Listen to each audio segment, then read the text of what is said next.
Well, hello again, everybody. I'm Deb Sofield, and you're listening to my weekly podcast series called Encouragement for Your Life. Many of you know I'm a national speaker and trainer, and as a coach, I help people find their voice and learn to use it. I'm also a conference speaker on the topics of public speaking for your non-listening audience, presentation skills for the professional, and how to deal with the media and win. I also train in crisis communications because, friend, it's not if, but when. Those keyboard warriors come calling. And my latest talk is called The Value of Words, and I call it From Gambling to Gaming. Many of my other presentations are found on my website, debsofield.com. Hey, if your organization has an upcoming conference and you need a keynote speaker, I hope you'll put my name in the hat. More information can be found at my website, debsofield.com. I've got a number of books on the market, my best-selling book, Speak Without Fear, and my latest book, Perfecting Your Platform, are both on Amazon and Audible. My series, Encouragement for Your Life, a compilation of these podcasts, are also available on Amazon. Just go to Amazon, type in my name, Deb Sofield, and all my books will appear. I've got a great theme today. It's one I've wanted to do for a while, so here's the lucky day. And friend, I call it Get Over It and Stay Over It. I'm Deb Sofield. Thanks for spending these next few minutes with me. Stay tuned. I'll be right back. Welcome back, everybody. So I've entitled today's talk, Get Over It and Stay Over It. It is a loving theme that needs to be heard. So hang with me. We're going to get started with today's show. Now, I admit this theme's a little different from many of my other shows, but friends, it needs to be said. So today's the day. Okay, so recently I was speaking at a conference, and during the break, a member of the audience approached me. She pulled me aside and wanted to tell me about her horrible, no good, very bad day life. I must admit, I was a bit taken aback. I was also distressed by her delight in telling me how she could recount every mean word someone had said to her about her, how her friends had disappointed her, and how no one gave her a fair deal, and how the whole world was terrible. It was all focused on her. I have to say, even positive me wanted to yell at her and say, "Are you kidding me, lady? You gotta get over it and stay over it." And I mean it. Don't you find it odd that so many times people will put their burdens down at a conference or a weekend retreat, they'll rest a while, and then get charged up to do good in the world. But then, it's kind of like the sky turns from blue to gray, and they pick up that heavy burden, hoist it back onto their shoulders, and continue to carry it around, continuing to complain to anybody who will listen about their horrible, no good, very bad life. Listen, I know it's hard to get over things that hurt you. I get it. We've all been hurt. And we think if we hang on to that pain, it will hurt them, the person who hurt you. But of course, as you well know, that doesn't happen because they don't care. 9 times out of 10, they've moved on. And 10 times out of 10, you still mean nothing to them. So why are you carrying the burden around? Listen, I hope you find a new direction, and I hope you do this for a chance to grow and change. And for goodness sakes, don't pick that burden back up. Don't go back to your old ways. You've been doing that for years, and it's gotten you nowhere. Okay, so for fun, I went online and I looked up how to change a habit, and I got about 19,000 results. Folks, that's a lot of ways to change a habit. And I'm sure one of them will work for you. But for today, I just want to tell you that I can make it really simple for you if you trust me and believe that sometimes you've got to get over it and stay over it. See, when you do that, you'll free yourself to climb higher, to see new visions for your amazing life. So listen, next time you want to reach for your exquisite pain because you're having a bad day, and we all know that happens. But see, the problem is you cannot keep reaching for your exquisite pain and holding on to it and refusing to let it go. That is not healing. That's keeping the wound open, and it will continue to hurt you. You are in control. Hear me. You're in control of your life. The one thing you can control is your thoughts. You may not be able to control a lot of things in your life, but friend, you can control how you think, not only about others, but about yourself. Hear me as your friend. Some of you need to get over it and stay over it and quit picking it back up when you're feeling sorry and lonely and sad. Why? Well, for one reason, we're tired of it. We love you and we're still tired of it. Why? Because we see more for you. We see more for you than you hanging on and whining your life away. So get going. Let's go. Let's get over it and stay over it and we'll all be happier. In my book, Speak Without Fear, I tell a story of the housekeeper we had growing up. Her name was Annabelle. I loved Annabelle. She was family. She was with me all my growing up years. And Annabelle would give me these little sayings, little quotes, little asides. Although she worked for the family, I was the youngest and the only girl, and she and I had a bond. We had a very special bond.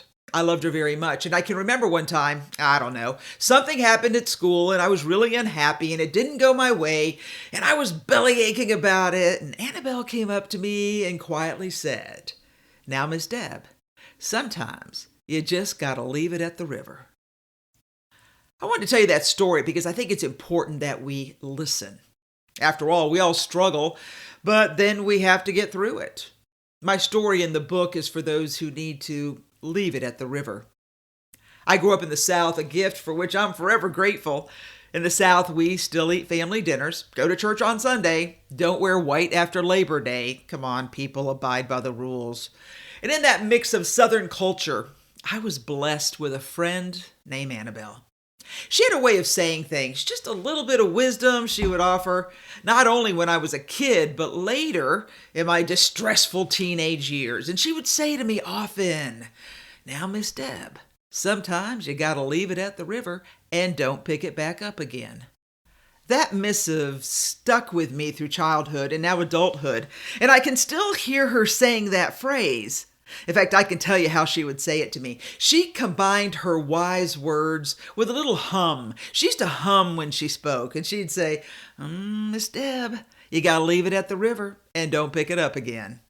So, when I'm burdened or stressed, because life's tough and the life of a speaker isn't always easy, I realize that sometimes there are things I can't do anything about, like flights that don't take off, and so now I have to spend another night in Atlanta or Charlotte, or I drive home at midnight. Many times I have to do what Annabelle taught me.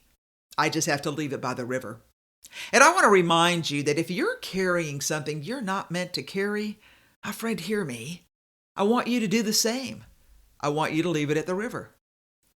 I get that some people never had a cheering section to tell them they were special. Maybe something happened in their childhood. Maybe they were rocked by a divorce when they were young, or maybe their parents split, or the death of somebody they loved. There are a billion reasons why people feel inadequate. Whatever it is that takes a person to a place of perpetual self-doubt, perpetual second-guessing, and a life of perpetual fear. Friend, you've got to stop the spinning. You need to lay that burden down and leave it at the river. See, sometimes I think if you could just find the gumption in your life that you once had, you could do big things. But what worries me is if there's a fire and you don't yell "fire" in order to help save lives because you're too meek, too worn down and tired and beat up to make a peep, you not only do damage to others, but you've also done damage to yourself. And if that's how you're living your life, you need to hear me today when I say drop that burden and leave it at the river. Remember, being fearful comes from overthinking. When you're burdened by fear, you are most likely overthinking. You're letting your mind just wander all over the place, imagining things that could happen, which 10 times out of 10 never does. Being fearful comes from overthinking. So those who need to leave it at the river need to reconsider their mental game for their mental health and their success in their lifelong journey. Look at it this way.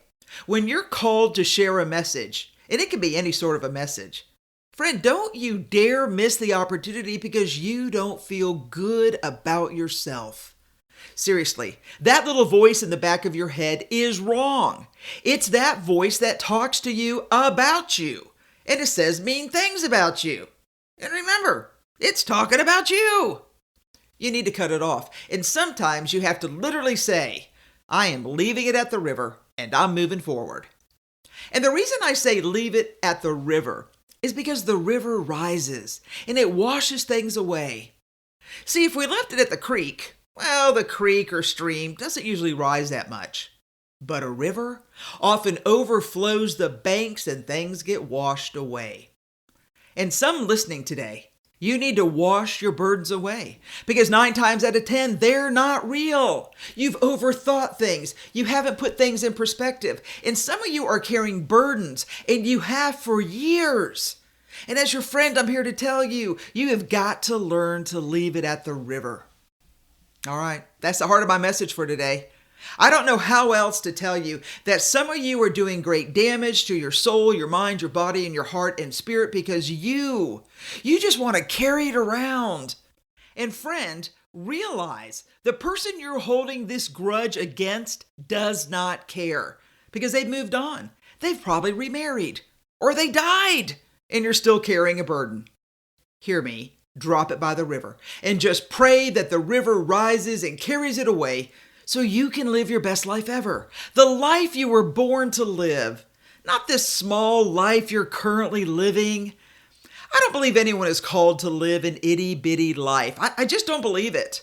Not when you're one of 8 billion people in the world. Hear me, there's a plan for you, and you can argue with me all day long, but there is nobody like you. So that tells me there's a plan for you, and your job is to figure it out. And your job is to get moving because others are watching. And I think it's important that you remember that. I want to close with one of my all-time favorite quotes. It's by Zig Ziglar. I don't know why I like this so much, but I do. I think it's because it's true. I've seen it happen and you've seen it happen. So here we go. Zig says this: don't be distracted by criticism. Remember, the only taste of success some people have is when they take a bite out of you. Okay, I love that. Some people's only taste of success is when they take a bite out of you because you're successful. After all, you left it at the river. My next quote is this: success is the culmination of failures, mistakes, false starts, confusion, and determination to keep going anyway. And that's what I want for you today. I want you to have the determination to keep going anyway, i.e. get over it and stay over it, because your life is bigger than the small little life you're choosing to live. I want you to be successful. I want you to be worldwide renowned successful. And I want to know that it started right here in our time together. All right, friends, I'm Deb Sofield, and believe it or not, you've been listening to Deb Sofield's Encouragement for Your Rockstar Amazing Life. I hope you'll join me next week, same time, same podcast, so we can continue the journey together as we work towards a better day for us all. And just remember this: I don't care what the world says. I want you to know that I care about you. I care about you because I believe you can do big things. And I'm going to walk alongside you as we follow that dream together. All right, take care, everybody. See you next week.